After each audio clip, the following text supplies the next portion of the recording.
초대형 허리케인 이안이 플로리다에 상륙했습니다. 주민 대피령이 내려진 가운데 한인들의 피해 사례들도 보고되고 있습니다. 교도소 독방에서 아무런 도움 없이 홀로 아기를 출산한 여성이 해당 교도소를 고소했습니다.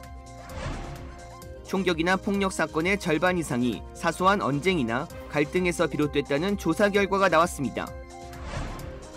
연방정부의 추가 예산 배정으로 저소득층을 위한 임대아파트 입주권이 늘어날 전망입니다. 고독이나 절망을 느낄 때 받는 스트레스가 흡연보다 사람의 노화를 더 촉진시킬 수 있다는 연구 결과가 나왔습니다.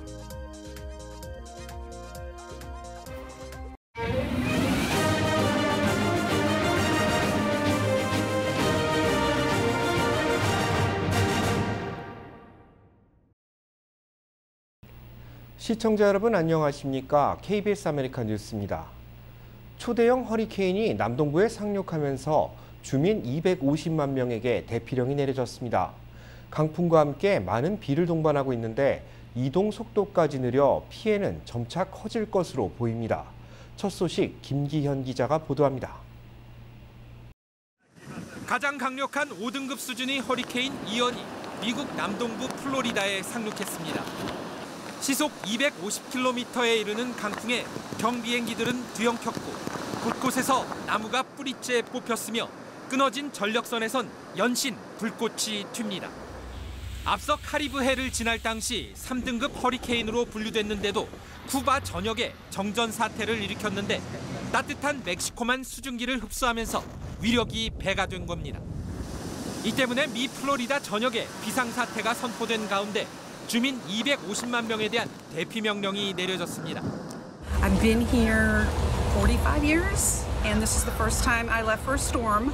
The water just really scared me. 미 재난당국은 강풍에 더해 폭우로 인한 피해가 더 심각할 것으로 우려하고 있습니다. 허리케인이 시간당 60cm 안팎의 강한 비를 뿌리면서 꼬박 하루 넘게 미 플로리다 반도를 천천히 관통하기 때문입니다. Some places going to get 2 feet of rain. It's moving that slow. And that rain has a tough time draining because the storm surge has it blocked. So the water. 미국 내 26개 주에서 출발한 복구 차량들이 플로리다에 집결한 가운데 연방 정부 역시 대규모 대응 인력을 파견하는 동시에 구호물자 조달에 들어갔습니다. The storm is incredibly dangerous, to state the obvious. It's life-threatening. You should obey all warnings and directions from emergency officials. 바이든 대통령은 특히 석유 회사들을 향해 허리케인을 핑계로 기름값 인상을 시도하지 말라며 상황을 예의주시할 것이라고 경고했습니다. 워싱턴에서 KBS 뉴스 김기현입니다. 플로리다주에 상륙한 허리케인이 북상하며 한인 가정에도 피해 사례가 속속 보고되고 있습니다. 이어서 김경일 기자가 취재했습니다. 한인들이 많이 거주하는 플로리다 템파 지역. 폭우가 내리면서 순식간에 물이 얼음 무릎까지 차오르고 전기 공급이 끊겼습니다. 저지대에 위치한 한인 가정들이 침수 피해를 입으면서 도움을 요청하고 있습니다. 3분, 4분 정도가 현재 지금 침수돼 있고 그쪽에 또 전기가 안 들어와서 아무것도 지금 못하고 있는 상황이고 또 빠져나오려고 해도 도로가 막혀서 지금 못 나오고 있는 상황. 한 3가구, 4가구 정도. 그래서 그쪽으로 지금 연락을 해서 좀 조치를 취하려고 하고 있습니다. 주민 대피 명령을 내렸던 플로리다 주정부는 아직 대피하지 못한 사람들이 있다면 아예 집 밖으로 나오지 말라고 당부했습니다. 문제는 오늘 밤과 내일로 내륙까지 강풍이 불면서 창문이 깨지고 지붕이 날아가는 피해가 속출할 전망이지만 일부 한인들이 대피 명령에도 집을 지키고 있어 우려가 커지고 있습니다. 아직도 그쪽에 머물고 계시는 걸로 저희들이 파악하고 있어요. 그래서 그런 분들은 지금 아직 날씨가 어둡기 전에 어떻게 해서든 이 내륙 쪽으로 좀 빠져나오게끔 저희들이 손을 쓰려고 하고 있습니다. 애틀란타 총영사관은 한인들의 안전을 위해 홈페이지에 허리케인 정보와 주정부 지침을 안내하고 있으며 사건 사고 영사가 한인들의 피해를 파악해 추가 대비책을 준비하고 있다고 밝혔습니다. KBS 뉴스 김경일입니다. 교도소 독방에서 홀로 아기를 출산한 여성 재소자가 연방법원에 해당 교도소를 고소했습니다. 사건은 지난해 7월 메릴랜드 해거스타운에 자리한 워싱턴 카운티 교도소 독방에서 발생했습니다. 갑자기 산통을 느낀 자스민 발렌타인은 독방 안에서 6시간 동안 비명을 지르며 외부 도움을 청했는데 산모를 돕는 사람은 아무도 없었습니다. 현장에는 교도관과 의무관들이 있었지만 산모가 마약에 취해 비명을 지른다고 판단했기 때문에 아무런 조치를 취하지 않았던 겁니다. 소장에 따르면 출산 후 15분이 지나서야 딸을 안고 있는 자스민을 발견한 교도관과 의무관들이 구급차를 불렀습니다. 자스민은 비위생적인 독방에서 홀로 아기를 출생해 아기가 합병증을 앓고 있다고 주장했습니다. 그러면서 인권 침해와 헌법에 위반되는 행위가 교도소 내에서 이루어졌기 때문에 적절한 손해배상이 이루어져야 할 것이라고 요구했습니다. 아파트에서 아시안 여성을 무차별 폭행한 남성이 증오범죄에 대한 유죄를 인정했습니다. 웨스트체스터 카운티 검찰은 지난 3월 뉴욕시 아파트 현관에서 60대 필리핀 여성에게 인종차별적이고 성차별적인 욕설을 내뱉으며 100차례 이상 폭행을 휘둘렀던 40대 용의자 타멜 에스코가 증오범죄에 따른 1급 폭행 혐의에 대해 유죄를 인정했다고 밝혔습니다. 피해 여성은 폭행으로 뇌출혈과 안면골절 등 중상을 입고 치료를 받았습니다. 웨스트체스터 카운티 검찰은 이번 유죄 인정 합의에 대해 지역사회 정의를 이룬 것이라고 발표했습니다. 유죄 인정으로 형량에 합의한 용의자 타멜 에스코는 오는 11월 재판에서 17년 6월형을 선고받고 출소 후 5년간 보호관찰 처분을 받게 될 예정입니다. 총격이나 폭력 사건의 절반 이상이 사소한 언쟁이나 갈등에서 비롯된다는 조사 결과가 나왔습니다. 경찰은 공익 캠페인을 시작했습니다. 보도에 윤범수 기자입니다. 지난해 55번 프리웨이 선상에서 발생한 차량 총격 사건. 차 안에서 무고한 6살 남자아이를 숨지게 한 용의자를 향해 공분이 쏟아졌지만 정작 사건의 발단이 된 원인은 많이 알려지지 않았습니다. 당시 운전 중 시비가 붙은 상황에서 엄마가 용의자를 향해 욕설과 과격한 손짓을 했고 이에 격분한 용의자가 뒤를 쫓아가 총격을 가한 것이었습니다. 한인타운을 관할하는 올림픽 경찰서의 범죄 통계를 살펴보면 팬데믹 기간 크게 증가했던 각종 범죄 수치들은 올 들어 조금씩 감소하는 추세지만 오히려 폭력 사건은 늘어났습니다. 그리고 치명적인 결과를 낳는 총격, 폭력 사건 대부분이 사소한 언쟁과 갈등에서 비롯되고 있습니다. Reports that happened in my area, I would say just about half or more than half of them result literally in argument. I have in my possession reports where our MOs, or modus operandi, start out with two people in a verbal argument. A man loses an eye. That's the root cause. LA 경찰국이 오늘 발표한 공익 캠페인 스텝 어웨이 LA. 거리에서 낯선 사람들과 언쟁이 발생할 경우 한 발 물러서 피할 것을 당부하는 내용입니다.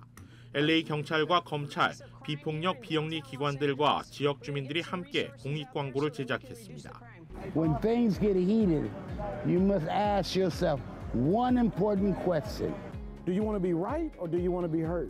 We care about your safety, but the truth is we can't be here to stop every crime. 갈수록 늘어나는 폭력 사건에 경찰이 일일이 대응하기가 힘든 상황. 경찰은 이번 공익 캠페인을 통해 홍보물과 교육 자료를 학교와 단체 등에 배포하고 커뮤니티의 안정을 도모하겠다는 계획입니다. KBS 뉴스 윤범수입니다. 저소득층을 위한 임대아파트 입주권이 늘어날 전망입니다. 연방정부가 추가 예산을 배정한 데 따른 것입니다. 연방주택도시개발부는 전국적으로 19,000여 개의 저소득층 아파트 입주권을 추가 배정할 계획이라고 밝혔습니다. 섹션 8 바우처 프로그램으로 불리는 저소득층 아파트 입주 제도는 정부가 주택임대료의 일부를 지원해주는 방식을 택하고 있습니다. 입주자가 일부를 내고 남은 임대료의 일정 부분을 정부로부터 보조받는데 저소득층이 모여 사는 아파트가 아닌 일반 아파트에서 거주가 가능해 늘 인기가 높습니다. LA시 주택국은 다음 달 17일부터 섹션 8 바우처 신청서를 온라인으로 접수받는다고 밝혔습니다. 4인 가구 기준 연소득 55,650달러 미만이 신청 대상입니다. LA시가 섹션 8 바우처 프로그램에 신규 접수자를 받는 것은 지난 2017년 5월 이후 처음 있는 일입니다. LA 취항을 앞둔 저비용 항공사 에어프레미아가 할인 항공권을 무기로 탑승객 유치에 나서고 있습니다. 국적 항공사들의 경쟁이 점차 심화될 것이라는 전망입니다. 다음 달 29일 인천 LA 노선 취항을 앞두고 있는 에어프레미아가 항공권 특가 판매에 나섰습니다. 특가 판매는 다음 달 31일까지 이어지는데 인천발 LA행 노선의 이코노미석 왕복 가격은 최저 87만 원, 프리미엄 이코노미석은 최저 154만 원에 판매합니다. 이는 왕복 100만 원을 넘는 경쟁 항공사들의 항공권보다 훨씬 저렴합니다. 지금은 한국에서 발권하는 승객들에게만 이 할인율이 적용되는데 본격적인 취항을 앞두고 LA에서 발권하는 탑승객들을 위한 할인 항공권도 출시될 예정입니다. 신생항공사 에어프리미아는 보잉사의 최신 기종인 7879 항공기를 사용합니다. 앞으로 대한항공과 아시아나항공 등 기존의 국적 항공사들과 승객 유치 경쟁에 나서며 팬데믹 이후 높아진 국적 항공권 가격이 차츰 안정세를 되찾을 것이라는 전망입니다. 뉴욕 포스트가 5년 후의 뉴욕의 모습을 예측했습니다. 새롭게 변화될 뉴욕의 모습에 대해 KBTV 김은지 기자가 정리했습니다. 지난해 뉴욕주 의회는 42억 달러 규모의 세수 증가 등 긍정적 효과를 기대하며 주내 기호용 마리화나 합법화 법안을 통과시켰습니다. 이 법안에 따라 마리화나 상점들은 올해 말부터 영업을 시작할 것으로 알려졌으며 21세 이상 성인은 약 85g의 기호용 마리화나를 소지할 수 있고 허가를 받은 환자나 간병인 등은 의료 목적으로 가정 내 재배가 가능합니다. 매체는 마리화나 전문 상점 등 새로운 사업 모델이 등장하고 7만 6천 개의 새로운 일자리가 창출될 것으로 분석했습니다. 두 번째로 차이나타운의 환경이 달라질 전망입니다.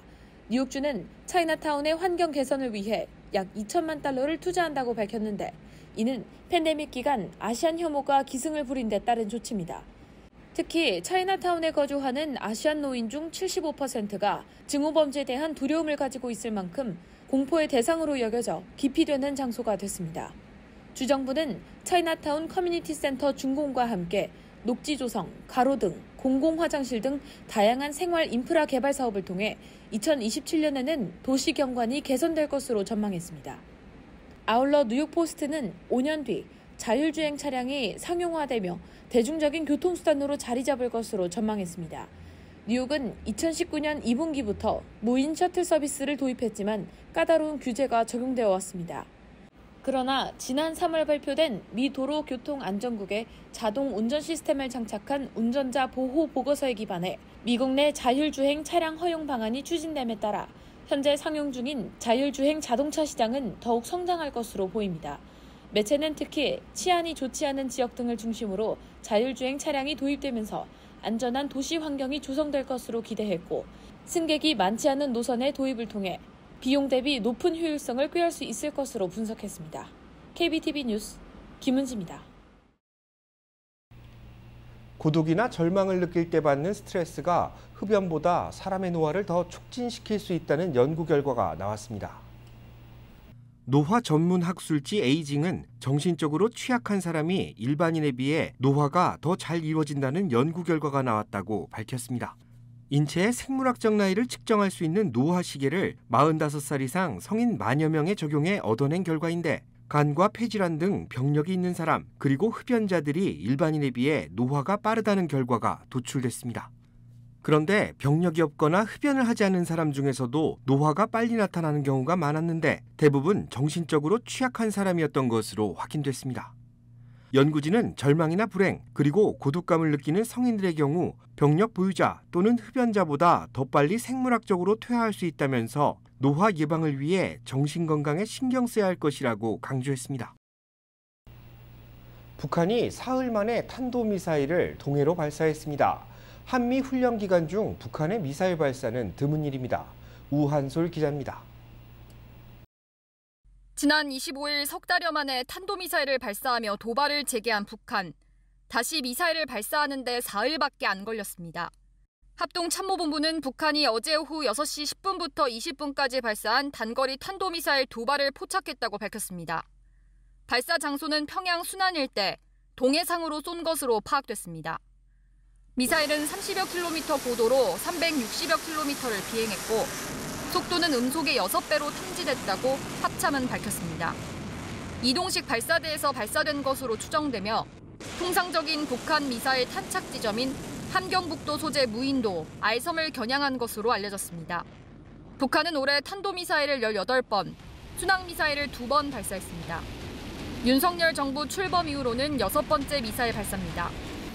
동해 한국 작전구역에선 현재 핵 추진 항모인 로널드 레이건함이 참여한 한미연합 해상훈련이 진행되고 있습니다. 항공모함에선 F-18 전투기와 조기경보기 등 항공기 90여 대가 수시로 출격하고 있습니다.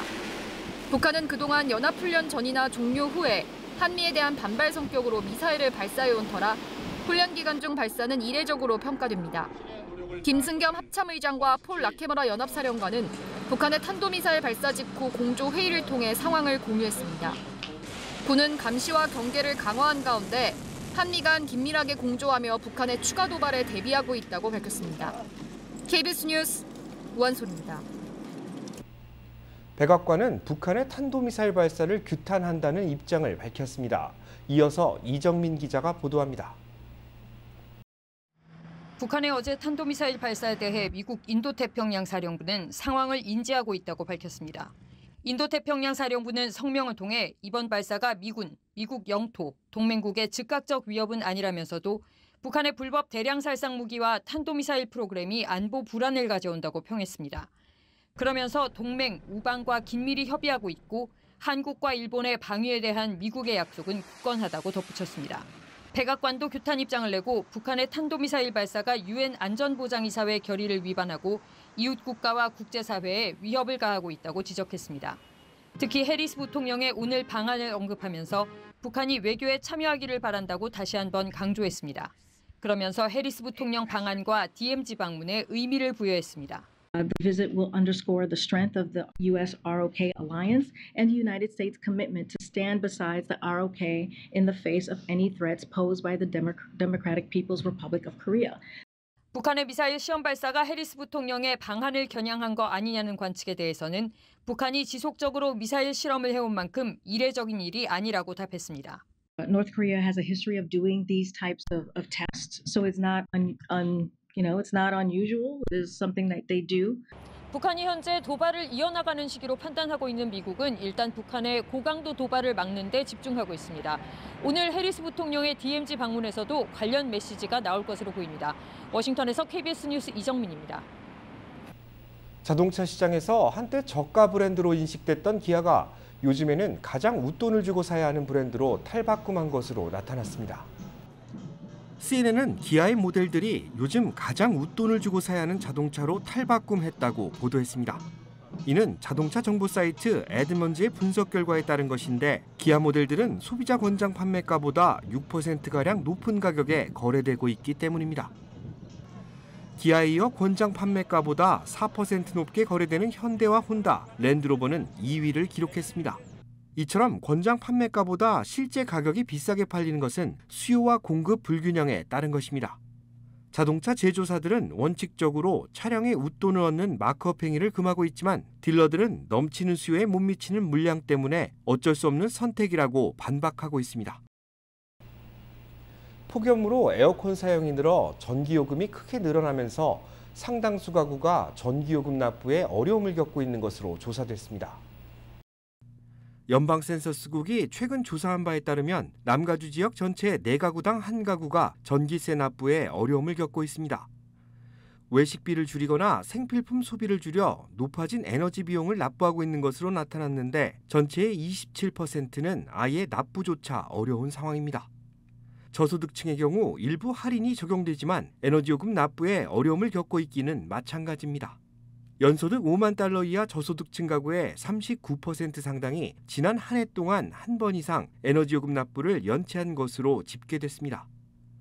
연체 가구 중에는 흑인과 라티노 가구 비율이 가장 높았으며 백인과 아시안의 연체율은 그보다 양호한 것으로 나타났습니다.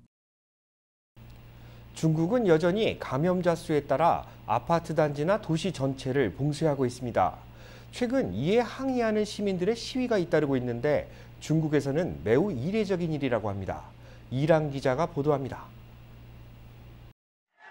아파트 단지 옆 도로 한복판에서 시민들과 방호복을 입은 경찰이 거친 몸싸움을 벌입니다. 경찰이 바리케이드를 친 상태에서 주민들을 밀어붙이고 경고를 반복해도 주민들은 아랑곳하지 않습니다. 이 지역에서 감염자가 2명 나왔다며 선전시 당국이 지하철역을 폐쇄하고 거주 지역까지 봉쇄하려 하자 벌어진 일입니다. 주민들이 봉쇄를 겪은 건 올해 들어서만 벌써 6차례. 홍콩 매체 명보 등은 수천 명이 시위에 참여했다고 전했습니다. 단체 행동이나 시위를 거의 하지 않는 중국인들이 이례적으로 곳곳에서 봉쇄에 항의하는 시위를 벌이고 있는 겁니다. 코로나19 감염 확산을 막겠다며 3년 가까이 고강도로 일상을 통제하면서 중국인들의 불만이 터져나올 수밖에 없다는 지적입니다. 실제 27일 기준 중국 선전시에서 보고된 확진자는 3명에 불과하지만 선전시 당국은 최소 3개국, 17개 지역을 고위험 지역으로 정해 봉쇄 중입니다.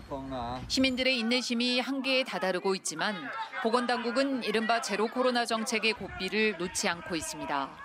动态清零总方针，坚持科学防控、精准防控、人性化防控。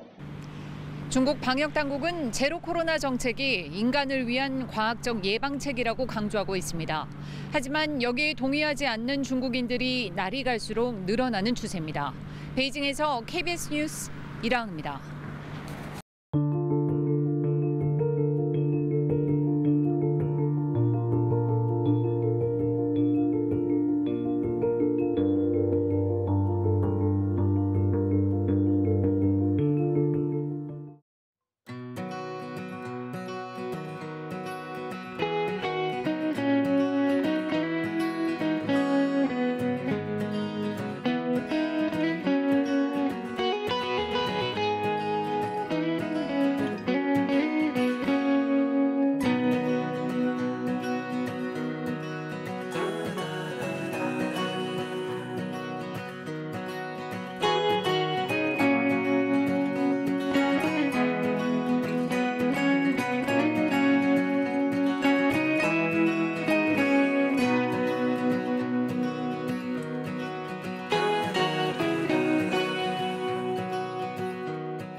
KBS 아메리칸 뉴스 마칩니다. 시청해 주셔서 고맙습니다.